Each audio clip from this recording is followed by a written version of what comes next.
Legal, nós também estamos escutando. O pessoal está escutando o doutor? Vocês estão me escutando? Tá, estão sim. Bom, bom dia a todos.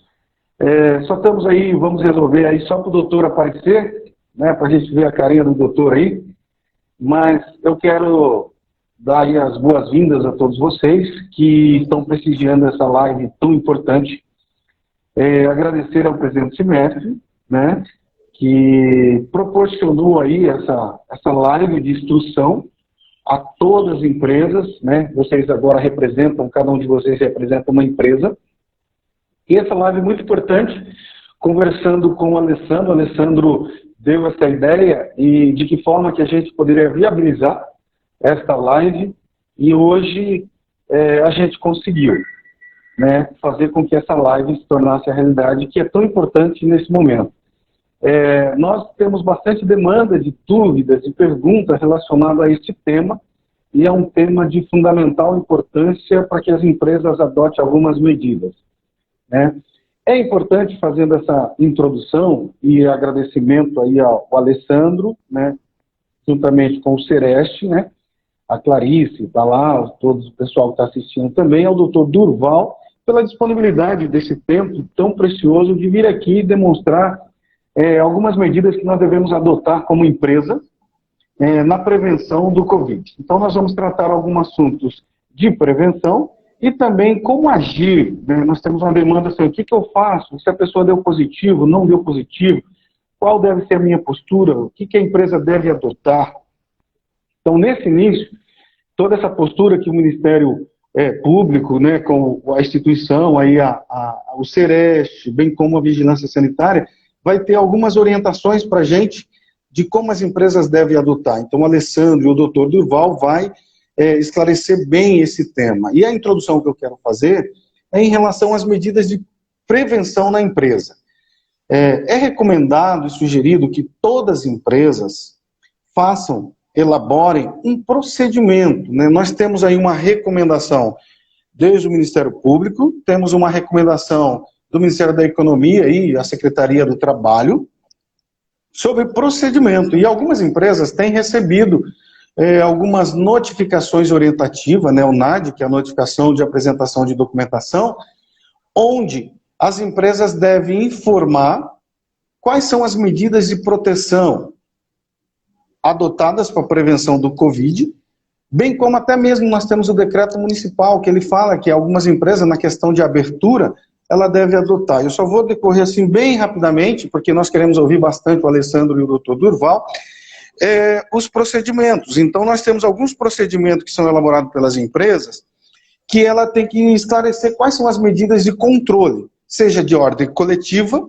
né, seja de ordem administrativa coletiva, você tem que ter a disponibilização do álcool em gel, a proteção através de um pano úmido ou um tapete próprio para desinfecção na entrada da empresa.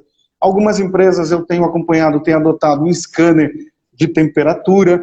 Então você tem que fazer a aferição da temperatura dos seus profissionais.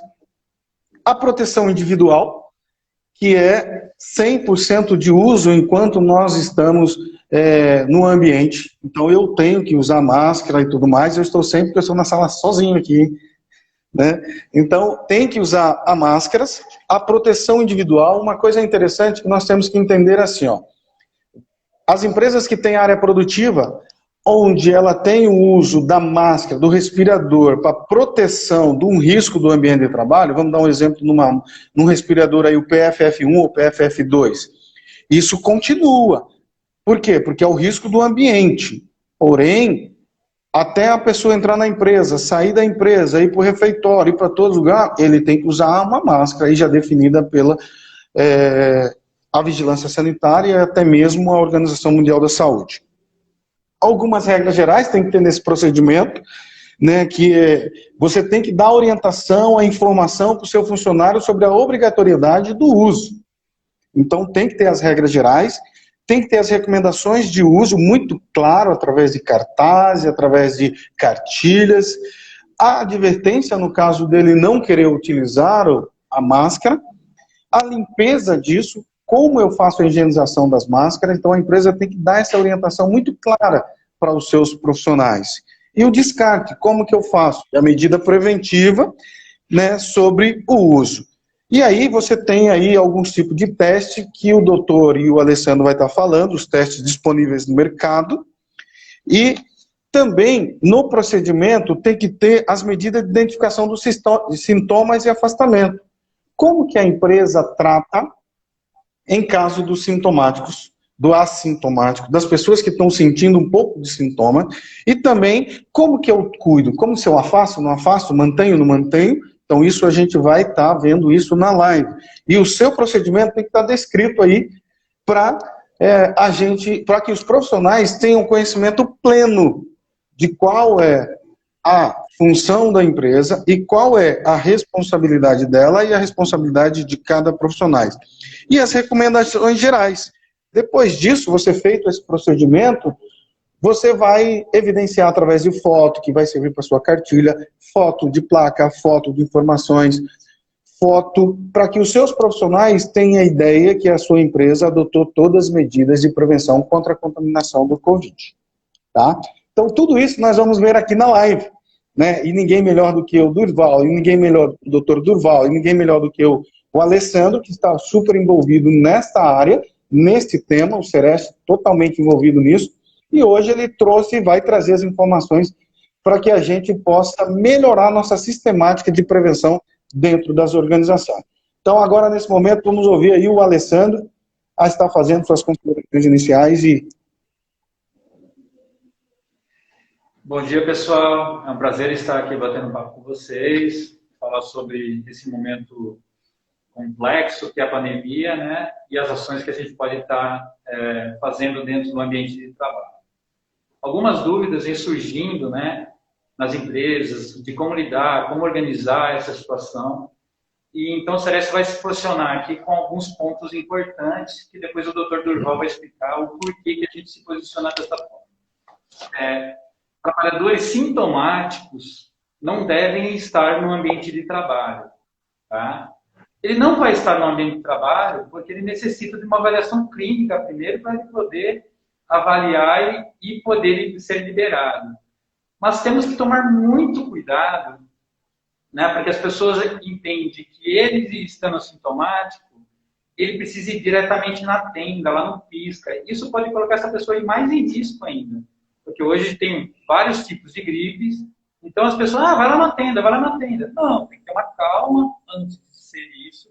Pode ser feito de várias formas, tá? Então precisa criar um canal de comunicação, as empresas devem ter suas assessorias, pode ser por teleatendimento a parte inicial, para ter uma conversa, depois um presencial. Então, isso tem que ser devagar. A pressa de tentar resolver, as pessoas, vai lá na tenda, né? Um profissional sintomático. Isso pode ser um problema também, porque a tenda é o local onde está atendendo a maioria das pessoas que estão com sintomas. Porque ele pode ter outro tipo de gripe, encaminha para a tenda e pode, se não estava, pode contrair. Então, temos que tomar cuidado, né, com essa rapidez de informação. A gente precisa ter uma avaliação prévia para ser encaminhado. Eu estou falando do sistema de um sistema organizado, tá? Eu estou pensando na empresa como um coletivo, como que deve ter uma equipe de saúde e segurança, então deve ter uma enfermagem, deve ter uma equipe médica, mesmo que de longe, uma conversa, isso já ajuda esse filtro a organizar esse fluxo.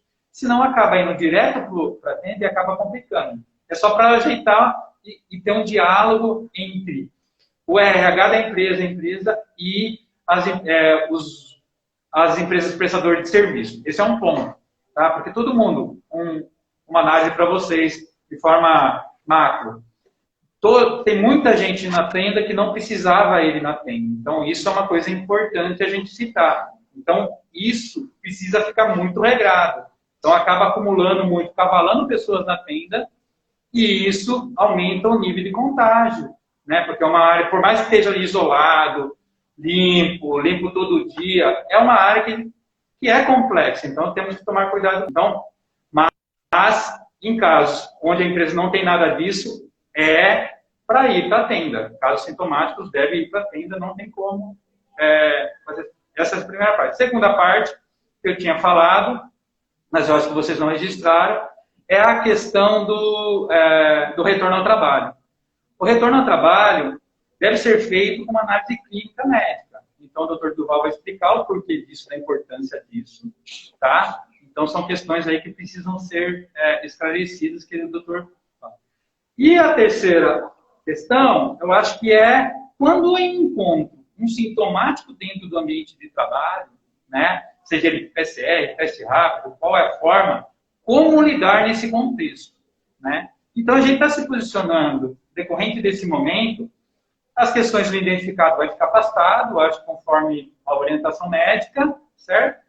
E nos casos que teve proximidade ali, seria importante uma estratégia de criar amostras de testes. Isso pode ir, ao longo do tempo, criando um rastreamento de todas essas pessoas. Então, porque tem muitos assintomáticos hoje no ambiente de trabalho, nos espaços, que pode ter essa relação de contágio. Então, o doutor Durval pode explicar isso muito melhor.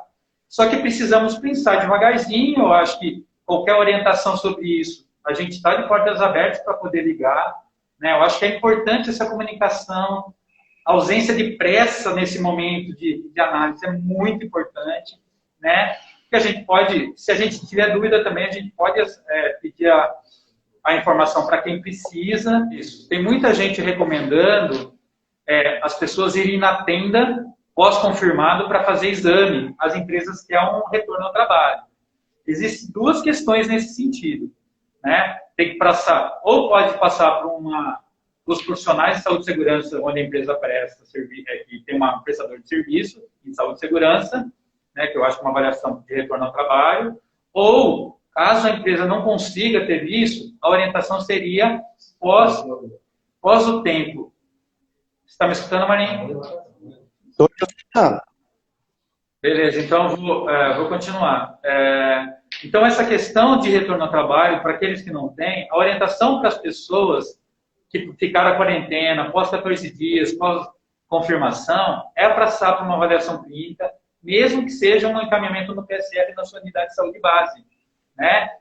Mas não encaminhar ela para a tenda. Encaminhar ela para a tenda acaba deixando o ambiente mais complexo e um constrangimento lá naquele espaço. Então, depois e até mesmo para consultoria. Até mesmo para consultoria. E mesmo para o médico da consultoria, né? Não, primeiramente médico da consultoria, né? Primeiramente médico da consultoria. Mas se a gente já teve vários casos que não teve, a gente está falando das empresas maiores aqui que vai ter essa prestação de serviço, mas tem empresas muito pequenas, comércio, serviço, tem questão de autônomo, tem um prestador de serviço que vai para vocês aí, daí vocês... Como que faz? Se eles não têm esse suporte da saúde ocupacional, né? Pensa assim num trabalhador que é um serralheiro que presta serviço. Ele não tem, eu acho que a unidade de saúde pode estar atendendo ele para retorno, porque é uma análise clínica, né? Então é importante esse registro. Eu vou estar passando aqui para o doutor Durval, dar continuidade, e eu fico observando aqui se tem algum comentário, tá bom? Estamos aqui. Aê, agora sim, doutor Durval. Muito obrigado pela tua presença aí. Então, bom, eu vou me apresentar, né, para quem não me conhece. Eu sou Durval Fraga Moreira, eu sou médico de trabalho no Senesp. Exerço a medicina já há quase 40 anos. Eu também sou médico do trabalho da Unimed e sou diretor clínico do Hospital Unimed.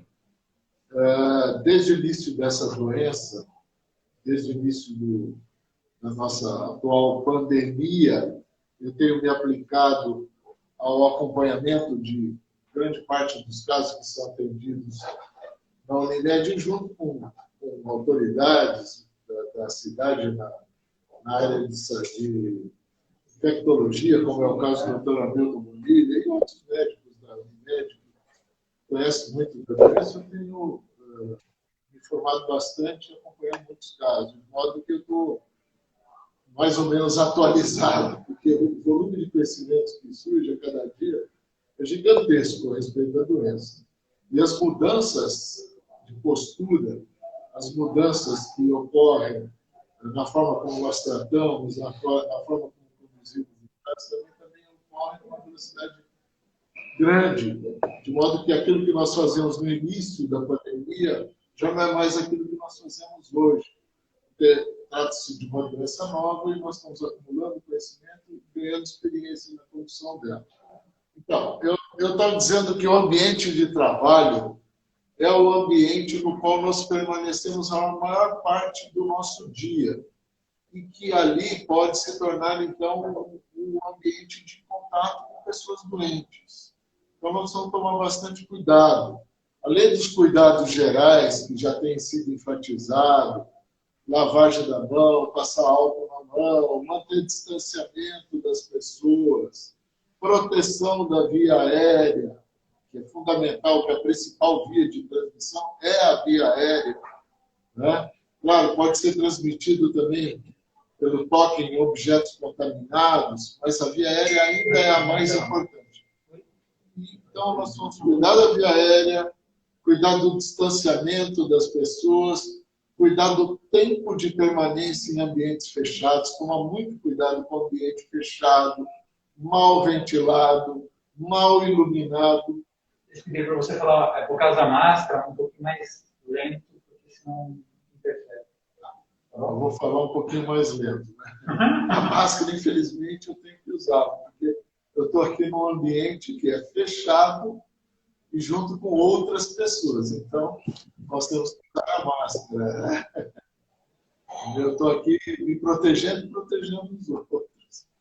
Não, mas eu estava enfatizando aqui que, além dessas medidas gerais, o empregador ele tem que ficar muito atento aos profissionais que estão na empresa sintomáticos. O que é uma pessoa sintomática? É uma pessoa que está com sintomas da síndrome gripal. E o que é uma síndrome gripal? Todo mundo já teve gripe, já teve resfriado e sabe mais ou menos quais são os sintomas. Mas eu vou enumerar os principais aqui. Coriza, dor de garganta, tosse, febre, dor de cabeça, dores no corpo, mal-estar, fraqueza. No caso específico da Covid, pode ocorrer perda de olfato e paladar, pode ocorrer muita dor no dorso, nas costas, dor abdominal, diarreia, enfim, existe uma gama grande de sintomas que pode surgir na apresentação do quadro da Covid. Mas os sintomas gripais são os mais comuns e mais frequentes. Então, pessoas com síndrome gripal, pessoas que estão apresentando esses sinais e sintomas que ocorrem no quadro de gripe, não devem permanecer no ambiente de trabalho, porque aumenta muito a possibilidade de contaminar os demais colegas do ambiente. Essas pessoas precisam de uma avaliação médica. E essa avaliação médica, geralmente não ocorre exatamente no primeiro dia, porque o primeiro dia não existe formas de você fazer o diagnóstico preciso da Covid, porque os testes começam a ser feitos e dar positivo a partir do terceiro dia do sintoma. Então é importante que o empregador, assim que detectar que um trabalhador iniciou a apresentar sintomas gripais, ele afaste esse trabalhador do ambiente de trabalho, direcione o caso para o médico, e aí esse médico, seja do serviço público, do serviço privado ou do serviço contratado, ele vai dar as devidas orientações. Normalmente, vai fazer lá os testes a partir do terceiro dia, que é o principal dos testes é o RT-PCR, que é o teste molecular, que é o teste padrão ouro, que é o teste que detecta a presença do vírus nas secreções nasais e faríngeas. É o teste do cotonete, que introduz o cotonete lá no fundinho do nariz, lá na nasofaringe, na garganta. É um teste meio chatinho, meio dolorido, eu já fiz uma vez, né? Mas é necessário. Ele detecta a presença do vírus. Esse teste é o melhor teste para fazer o diagnóstico da doença. E esse diagnóstico, É feito pela detecção direta da presença do vírus. Quando que é melhor esse teste? Entre o 3º e por volta do 10º dia. Deve ser feito esse teste, para confirmar o diagnóstico. E ele também é o teste que determina a conduta médica, né? Em alguns casos, esse teste pode permanecer positivo por mais tempo. Eu tenho visto casos de pessoas que têm o RT-PCR, esse teste molecular, positivo por mais de 20 dias. Em alguns casos, até 30 dias. E aí, quem vai definir se vai continuar afastado ou não do trabalho tem que ser um médico. Porque ele tem que avaliar se a pessoa tem sintomas, se ela está convalescente, ou se ela já não tem mais sintomas. E aquilo pode ser só resíduo de vírus. Existe essa discussão. A gente não tem certeza porque em algumas pessoas permanece o teste positivo por mais tempo. Pode ser resíduo do vírus, mas também pode ser o próprio vírus. A gente tem percebido que as pessoas que têm quadros mais graves, né, que necessitam de internação hospitalar, que necessitam de internação em unidade de terapia intensiva, essas pessoas tendem a demorar mais tempo para negativar o teste. Então, esse é o teste RT-PCR, que é o teste molecular que detecta a presença do vírus e é considerado o padrão ouro, que é o teste que serve para o médico definir conduta. Tem uma segunda modalidade de testes, que é o teste sorológico. Ele não detecta a presença do vírus, mas ele detecta a presença das substâncias que o nosso corpo produz para se defender do vírus. O nosso sistema imunológico ele é capacitado com basicamente 3 tipos de imunoglobulinas, que nós chamamos. Em primeiro lugar, existe a imunoglobulina do tipo A, que é bastante genérica, e ela serve para pegar um monte de tipos de vírus. E, às vezes, ela também já serve como primeira barreira para o coronavírus. Por isso que algumas pessoas não chegam nem a pegar a doença, porque tem uma imunoglobulina A, provavelmente tem uma reação cruzada com outros coronavírus e dá uma defesa já de imediato para o indivíduo. Recapitulando, eu enfatizei que, em primeiro lugar, existe o RT-PCR, que é o teste molecular, é o teste que detecta a presença do vírus e serve para fazer o diagnóstico. Aí eu comecei a falar, existe um segundo tipo de teste, que é a sorologia. Ele é feito através da coleta de sangue. Né? Tem que coletar o sangue com uma seringa, né? Com uma agulha, coletar na veia.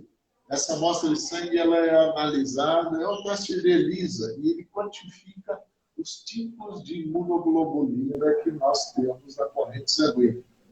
Nós temos basicamente 3 tipos de imunoglobulina. São substâncias que servem para defender o nosso organismo de agentes invasores, principalmente os virais. São a imunoglobulina A, a imunoglobulina M e a imunoglobulina G. A gente chama de IgA, IgM e IgG. IgA é uma imunoglobulina que serve para defender genericamente grande parte dos vírus que nos atacam.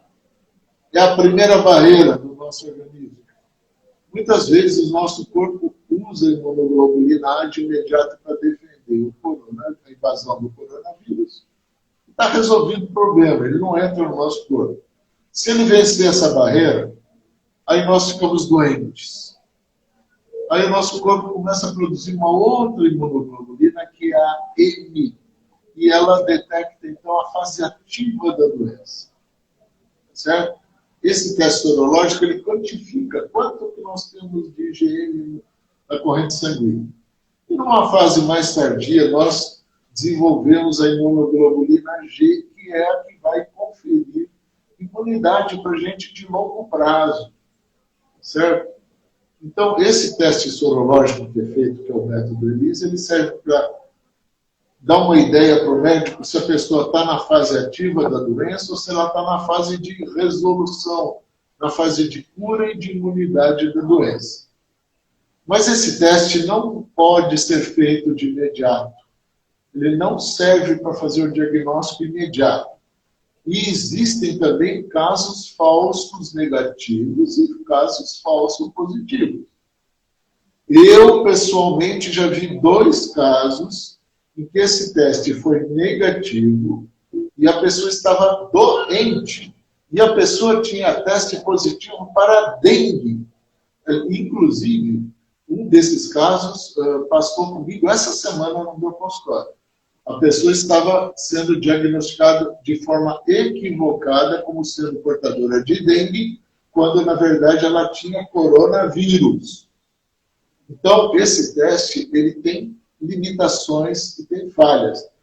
Aí, é muito importante a experiência do médico e essa avaliação clínica, a história. Por exemplo, esse indivíduo ele tinha quadro de tosse. Dengue não dá tosse. Aí eu fui ouvir o pulmão dele e tinha quadro de pneumonia. Não podia ser dengue. Né? Então, aí eu mandei testar novamente, deu positivo para coronavírus, claro. Então, a presença do médico para interpretar esses testes é fundamental, porque senão você incorre muitos erros. Então, esse teste sorológico, ele é bom? Ele é. Para quem? Para o médico. Para o médico definir que estágio está essa doença, para saber se a pessoa tem imunidade ou não, se a pessoa está na fase ativa ou não, mas sempre com algumas limitações. E depois, por fim, nós temos o teste rápido. E esse, sim, é muito interessante para se fazer estudos populacionais. As empresas podem fazer isso. A gente chama essa técnica de screening. Você faz uma testagem rápida, num grupo populacional grande, e ele serve para uma triagem. Né? Também vão ter falsos positivos, vão ter falsos negativos. Mas, a partir dessa triagem, a gente direciona as pessoas que têm testes positivos para uma avaliação mais aprofundada. O custo dele ainda é alto para o consumidor. Existe, se não me engano, mais ou menos uns 20 testes que estavam em avaliação pela Anvisa. Eu não sei quantos deles foram aprovados, mas tem vários deles que estão aí sendo comercializados, né? Então aí tem farmácias que estão fazendo, tem laboratórios que estão fazendo, tem empresas que estão vendendo kits para as empresas aplicarem nos seus funcionários, fazerem. Então, ele é um teste utilizado, até mesmo na Unimed, lá no estado, a gente usa para algumas situações, para alguns casos, para fazer esse estudo de amostragem populacional. Mas ele não serve para fazer diagnóstico, eu volto a enfatizar. Em primeiro lugar, quem faz o teste, o diagnóstico é RT-PCR e tem que ser interpretado pelo médico. Né? Todos eles, na verdade, têm que ser interpretados por um médico. Né? Os demais profissionais também vão ajudar na interpretação, mas a palavra final de diagnóstico tem que ser feita pelo médico. Mas são úteis e o teste que pode se aplicar nas empresas é o teste rápido, né, que é o mais fácil de ser aplicado. Em que o custo tende a diminuir, está ficando mais barato. Né? É o que a gente recomenda. Mas a minha ênfase ainda é aquela. No ambiente de trabalho, o empregador deve ficar atento para a presença de sintomas dos funcionários. Tem sintomas, precisa ser afastado do ambiente para a avaliação médica. Certo? E na questão do retorno ao trabalho, também precisa, como forma geral, de uma avaliação médica. Mas também não é para mandar para a tenda para fazer avaliação de retorno ao trabalho, no caso do SUS, e nem no caso dos convênios. Não é o lugar adequado. Então para fazer o retorno ao trabalho, como regra geral, a pessoa tem que ter passado pelo menos 14 dias afastada, tem que estar assintomática, né? Os sintomas têm que ter regredido. Se não for possível fazer nenhum teste para retornar ao trabalho, a gente recomenda que pelo menos ela esteja assintomática há 3 dias antes de voltar para o trabalho. Que é o período mais seguro que a gente tem para dizer que ela não está transmitindo mais a doença e que ela está bem. Tem gente também que com mais de 14 dias ainda não está bem. Dependendo da função que ele vai exercer na empresa, é bom que tenha uma avaliação médica. Imagina um operador de uma ponte volante que transporta, que movimenta a carga de 4 toneladas. E aí ele está fraco, ele ficou anêmico por causa da Covid, né? Se alimentou mal, emagreceu, porque quase todo mundo emagrece quando tem a doença consumptiva, que leva a emagrecimento, leva a perda de apetite. E ele volta a trabalhar e desmaia lá na ponte. Aí como é que faz? Né? Então precisa de avaliação, viu?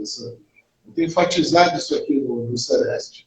E é isso que a gente faz no Hospital Unimed. Eu acredito que as grandes empresas que têm serviço próprio fazem isso também. Eu entendo a dificuldade das pequenas empresas, que muitas vezes não têm uma assessoria adequada, ou que não tem serviço, não tem acesso a serviço médico.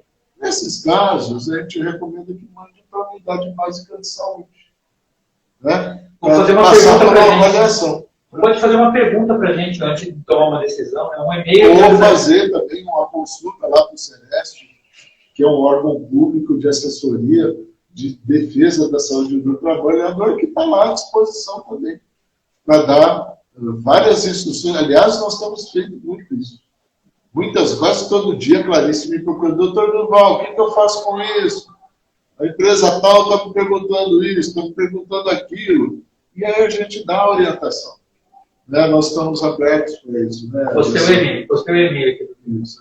A gente está aberto, é a nossa função, nosso serviço público, e esse é o nosso papel mesmo. Né? E a gente pode dar orientação, sim, para vocês. Né? E esse é o principal recado que eu tinha para dar para vocês. Agora, se for necessário, a gente está aberto aqui para algumas perguntas. Fala para a Marinho hoje. Marinho. Maravilha. Algum questionamento? Sim. Ficou muito claro, né, como que deve ser a conduta, né, e o Sereste está à disposição para ajudar nesse diagnóstico, né, que as consultorias têm um papel fundamental em ajudar, em ajudar as empresas nesse diagnóstico. E a dúvida que veio aqui é o seguinte: de certa forma o senhor já respondeu alguma coisa, mas assim, a pessoa, ela chega na empresa e de repente que ela está em contato com alguém ou teve um contato com alguém, mas ela não tem o sintoma. Então o pessoal fala, o que eu faço? Essa é uma pergunta. Então, veja bem, tem várias fases de resposta para essa sua pergunta.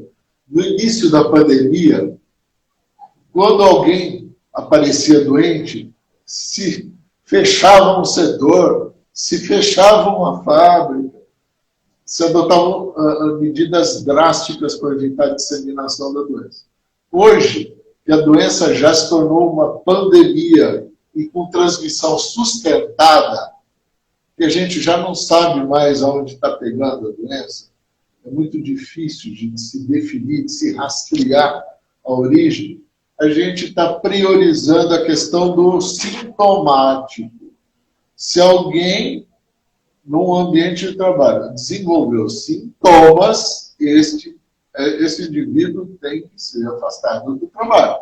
Então, para ser afastado, é necessário estar sintomático. No mais, é medida de proteção. É usar máscara, lavar a mão, manter distanciamento, evitar ambiente fechado, mal ventilado, tá certo? São medidas gerais. Não é para afastar todo mundo, né, do trabalho porque uma pessoa adoeceu. Aí os demais têm que permanecer em observação. Apresentou sintoma, aí afasta e vai. Entendi. Doutor, uma outra questão é assim, o pessoal o retorno de trabalho. Está me ouvindo? Está me ouvindo? Sim. Então, por exemplo, o retorno de trabalho. O profissional, ele está assintomático, e aí ele foi afastado por 14 dias. Qual que é a conduta da empresa para esse retorno? Novo teste, analisar os sintomas? Então, isso aí também é uma questão que está até em mudança. Mas, como regra geral, até recentemente a gente estava testando as pessoas antes de voltar para o trabalho. As empresas que têm essa possibilidade, não são todas as empresas que têm essa possibilidade. Né? Por exemplo, no Unimed a gente fazia isso. No Hospital dos Fornecedores de Cana, na Santa Casa, no serviço público, na prefeitura. É feita a testagem antes de voltar ao trabalho. Mas não são todas as empresas que têm acesso a um SESMIT estruturado, disponibilidade de testes. No caso das pequenas empresas, que não têm convênio médico, não têm serviço de saúde próprio, etc., eu recomendo, e a gente tem recomendado no Sereste, para voltar ao trabalho, o critério é, no mínimo, 14 dias de afastamento, com 3 dias sem sintomas. Se for possível fazer uma avaliação médica para aquelas empresas que têm acesso a serviços médicos, tanto próprios como contratados, ou mesmo serviço público, é melhor uma avaliação médica. Se não for possível, vale esse critério. 14 dias de afastamento com pelo menos 3 dias assintomático. Tá certo? Essa é a regra Todo geral. sintomático teste. Análise clínica. Né? Análise clínica é fundamental. Né? Desculpe, A regra é passar pelo médico. Assim, se doutor, sintomático, tem que passar por um médico, obrigatoriamente. Não pode voltar para o trabalho se continuar sintomático. Tá. Doutor, volta só um pouco, porque travou. Os 3 dias, o senhor falou assim, regra geral, aí travou, a gente não ouviu qual seria o procedimento. Se o senhor puder repetir, por favor? Então, vou repetir. Tem vários tipos de empresas. Tem empresas que têm serviço médico próprio, tem o SESMIT constituído, que são grandes empresas. Outras empresas não têm SESMIT próprio, mas têm assessoria contratada. No caso do SESMIT próprio, recorra ao SESMIT para definir quais os critérios para a volta ao trabalho. No caso das empresas que contratam assessoria para definição dos critérios de retorno ao trabalho. Isso tem que estar descrito lá no PCMSO da empresa. Certo? No caso das pequenas empresas que têm mais dificuldade de acesso, a regra geral é no mínimo 14 dias de afastamento, com pelo menos 3 dias sem sintomas. Se tiver sintomas, precisa passar no médico. Se não tem convênio médico, se não tem assessoria, não tem nada, encaminhar para a unidade básica de saúde. Não para a tenda, porque a tenda não é para fazer esse tipo de exame. A tenda é para fazer exame de diagnóstico de Covid e segmento da Covid, não fazer um exame de retorno ao trabalho. Certo? Entendi. Então, alguns vão fazer teste antes de voltar ao trabalho. Aí depende do médico, depende do PCMSO da empresa, depende do critério da empresa. Mas não é obrigatório por lei fazer o teste. Tá, e se o médico optar em fazer o teste, doutor, teoricamente, se o médico optar em fazer o teste, teoricamente ele faria o sorologia, é isso? Porque o PCR já não, teoricamente, já passou o período, né? Não, pode ser feito o PCR, sim. Porque se o PCR der negativo, significa que não tem mais vírus circulante e a pessoa também. Pode voltar para o trabalho. Tá. Pode fazer o RT-PCR para o exame de retorno ao trabalho. Aliás, eu faço isso muitas vezes. Porque Entendi. tem casos que ainda continuam positivos. Sim. São poucos, não são muitos, mas, sei lá, uns 20, 30% pode continuar positivos. E ele poderia fazer o teste rápido também ou indicado ao PCR? O teste rápido também, também já serve. No 14º dia, ele também já dá uma orientação. Porque se o IgG estiver mais alto e o IgG estiver baixo, significa que a pessoa está na fase de cura, resolução. E a chance de contágio é irrisória, né, de contaminação de outros. Né?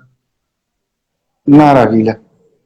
Então tá bom, doutor. Quer fazer as considerações finais? Tá muito bem. Então eu agradeço a todos e eu volto a enfatizar que o Sereste continua à disposição para esclarecimentos e orientações daqueles que necessitarem, né? Estão lá à disposição de vocês. Tá bom? Maravilha, doutor. Muito obrigado. Um abraço. Foi muito esclarecedor. Foi muito esclarecedor. Muito obrigado mesmo. Espero que depois a gente marque uma outra com mais tempo e a gente vai conversar um pouco mais. Tá bom? Muito obrigado. Alessandra, com você, cara. Seus agradecimentos finais. Tá. Um abraço. Quer falar, Alessandra? Eu vou agradecer aqui o que eu faço no finalzinho.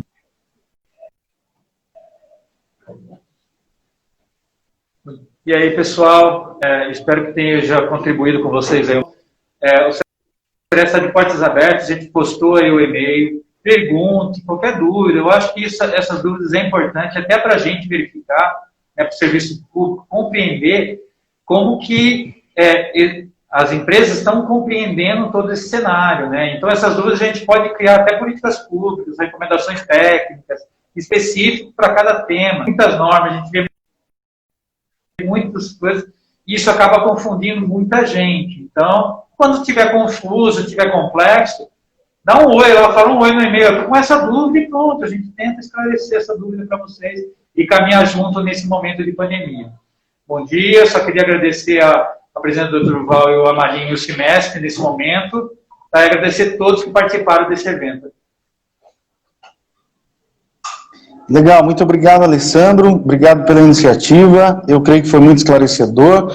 E o Cimesp está à disposição aí, o Comitê de Segurança do Trabalho do Cimesp, né? Então está à disposição, a gente vai fazer mais trabalhos, então a gente vai programar e agendar mais trabalho específico sobre esse assunto, como as empresas devem adotar.